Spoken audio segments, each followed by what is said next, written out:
एक अंधेरी रात थी। गहरे जंगल के बीचों बीच एक साधारण से आश्रम में शिष्य अपने गुरु के पास ज्ञान की खोज में पहुंचा। उस शांत वातावरण में केवल गुरु के मंत्रों की ध्वनि और शिष्य के दिल में एक सवाल की गूंज थी। क्या वह इस दुनिया में अपने उद्देश्य को समझ पाएगा? गुरु ने उसे गहराई से देखा और धीरे धीरे बोले, सही उत्तर खोजने के लिए पहले सही सवाल पूछना सीखो। पर क्या तुम तैयार हो इस सफर के लिए? शिष्य ने बिना किसी हिचक के सिर हिलाया, लेकिन गुरु के चेहरे पर एक मुस्कान उभरी जो शिष्य को थोड़ा डर भी गई और प्रेरित भी। बहुत समय पहले की बात है।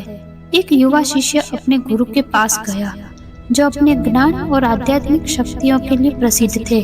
शिष्य ने पूछा, गुरुदेव, मैं जीवन का सच्चा उद्देश्य जानना चाहता हूँ, कृपया मुझे मार्गदर्शन दें। गुरु ने मुस्कुराते हुए कहा, यह इतना सरल नहीं है। जो ज्ञान तुम्हें मिल सकता है उसके लिए तप, साधना और त्याग करना होगा। अगर तुम तैयार हो तो कल सुबह पहाड़ की चोटी पर मुझसे मिलो। अगले दिन शिष्य सुबह सुबह ही पहाड़ की ओर बढ़ चला। चढ़ाई कठिन थी और रास्ते में कई मुश्किलें आई, परंतु हर कठिनाई से वह और भी दृढ़ हो गया। जब वह चोटी पर पहुंचा तो गुरु पहले से वहां मौजूद थे। गुरु ने उसे एक पत्थर थमाया और कहा, इसे संभालो और इसे अनमोल समझो। शिष्य ने उस पत्थर को देखा जो साधारण सा लग रहा था, लेकिन उसने गुरु के आदेश का पालन किया और उस पत्थर को संभाल लिया। गुरु ने कहा, अब इसे लेकर नीचे गांव जाओ और इसकी कीमत जानने की कोशिश करो, पर इसे बेचना मत।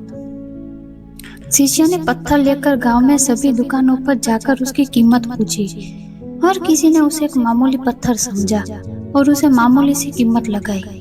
जब वह अंत में एक रत्न व्यापारी के पास पहुंचा तो व्यापारी ने उसे बताया कि यह एक बेशकीमती रत्न है जिसकी कीमत लाखों में हो सकती है। शिष्य यह सुनकर चौंक गया।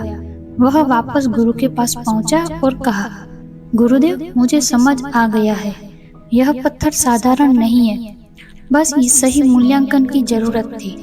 गुरु मुस्कुराए और बोले, बिल्कुल सही, यही तुम्हारे जीवन का उत्तर है।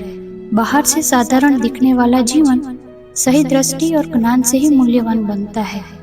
अपने भीतर की सच्ची क्षमता को पहचानो, क्योंकि तुम खुद भी इस अनमोल पत्थर की तरह हो। शिष्य ने उस दिन से अपने जीवन में नया दृष्टिकोण अपनाया और गुरु की शिक्षा से अपने भीतर के रत्न को पहचान लिया। यह कहानी दर्शाती है कि सच्चा ज्ञान हमें अपने भीतर की कीमत पहचानने में मदद करता है। तो दोस्तों, कैसी लगी आपको आज की कहानी? हमें कमेंट करके जरूर बताइए। और अगर कहानी अच्छी लगी हो तो कहानी को लाइक